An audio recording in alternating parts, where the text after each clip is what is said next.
2026 টি-20 বিশ্বকাপে বাংলাদেশ দল খেলবে কিনা তা নিয়ে এখনও ধোঁয়াশা কাটেনি। নিরাপত্তা বিষয়ক উদ্বেগের কারণে ভারতে খেলতে না চাওয়ার ইচ্ছে জানিয়েছে Bangladesh cricket board BCB. BCB জানিয়েছে আইসিসি তাদের মতামত ও চাওয়া যথেষ্ট গুরুত্ব দিচ্ছে। টুর্নামেন্টে বাংলাদেশ দল যাতে পূর্ণাঙ্গ ও নির্বিঘ্নে অংশগ্রহণ করতে পারে তা নিশ্চিত করতে আইসিসি প্রতিশ্রুতিবদ্ধ।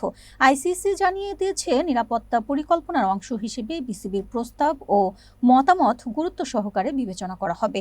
তবে কিছু বিদেশি সংবাদ মাধ্যম দাবি যে আইসিসি বাংলাদেশকে আলটিমেটাম দিয়েছে, তা বিসিবি উড়িয়ে দিয়েছে। বোর্ডের বক্তব্য এই ধরনের দাবি সম্পূর্ণ মিথ্যা এবং ভিত্তিহীন। বিশ্বকাপে বাংলাদেশ সি গ্রুপে রয়েছে, যেখানে প্রতিপক্ষ নেপাল, ইতালি, ইংল্যান্ড ও ওয়েস্ট ইন্ডিজ।